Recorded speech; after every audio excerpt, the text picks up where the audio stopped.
Greetings to all wherever you may be in the world. It's Vicki Hudson here with High Road Global Services, and welcome back to my Compassionate Courage video blog. Today I'm going to talk to you about navigating the instability of the coronavirus and coming out the other side an even more compassionate and courageous leader. As many of you know, part of my work involves helping expats thrive and survive in a new culture and adjust. Well, a friend of mine said something to me the other day that was very eye-opening. She said the whole world is in culture shock right now. And it's true. We're all adjusting to the coronavirus. And I think that for many of us, this is very painful. So I decided to take 3 best practices for helping expats adjust to new cultures and share them with you here. I hope that they are helpful to you to become your best self in the midst of all of this chaos. So what is it that makes expats adjust to new cultures successfully? Well, one of the first things is when they use the power of "and" for their emotions. And what do I mean by that? I remember when I was living in India, and sometimes within the same hour, I would be both exhilarated and homesick. But I had some difficulty accepting the homesick part. I thought to myself, I'm on this grand adventure. Why should I feel down? Why should I miss home? This is crazy. But I know now that during this pandemic, a lot of people are experiencing the same thing. They might be saying to themselves, well, I feel kind of down today, but wait a minute, I should be just grateful. I mean, I have so much that others don't have.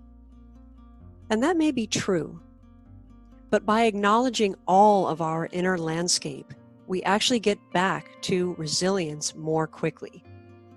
So it's okay to be tense and happy, to be sad and grateful.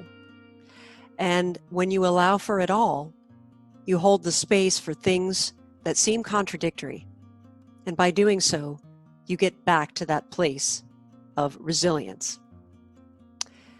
Another success factor for expats adjusting to new cultures is the ability to navigate and adapt to different communication styles. I remember when I worked in Germany, I sometimes had to adapt to the very direct communication style that many of my colleagues had. It was a little bit out of my comfort zone.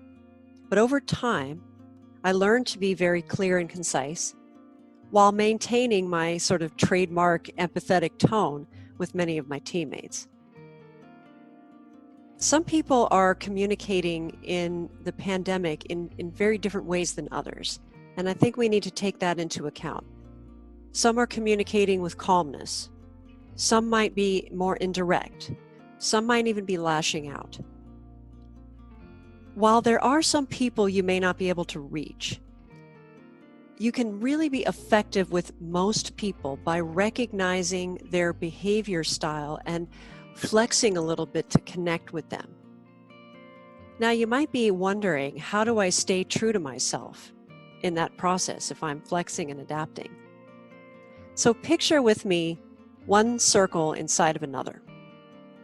In the inner circle is your non-negotiable core, the essence of who you are that's pretty much been with you since birth.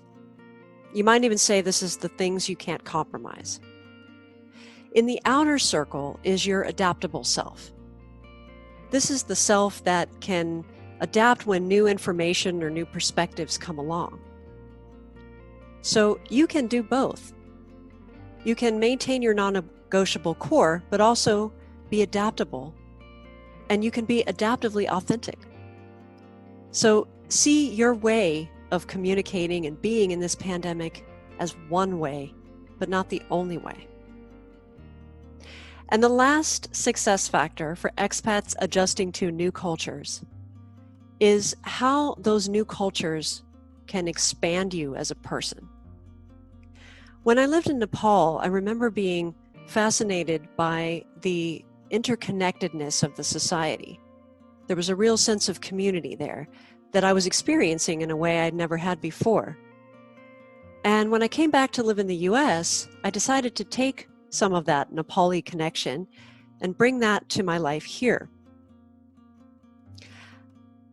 When you live in a new culture, you don't try to become like that culture. You let that culture make you a better version of yourself. During this pandemic, there are a lot of new skills, perspectives, and lessons that we may be taking away. Now, when you're ready, look for those epiphanies and think about how you might translate them to your life post-crisis. So perhaps you might have, during the crisis, let go of any insecurities about learning a new instrument at age 50. But after the crisis, you will use music to make new friends. Maybe during the crisis, you learned to be a great virtual speaker. And after the crisis, you will use that skill to connect with wider audiences around the world. Perhaps during the crisis, you really gained a greater appreciation for our common humanity. And you might take that appreciation after the crisis to help vulnerable people. It's okay if you're not there yet. Some of you are just scrambling to survive every day, and that's all right. Those insights and perspectives will be waiting for you when you emerge. Folks, we are living in a new culture, the coronavirus culture, but we can adapt. It's in our DNA. Humans have been adapting for all of our existence. But I hope that you offer yourself some compassion, because it isn't easy living in a new culture, especially a pandemic one. It's even more challenging than we probably ever realized. So be easy on yourself, be kind, and hopefully some of that compassion will cascade to others, because we need that now more than ever. So be safe, be well, and I'll see you next month.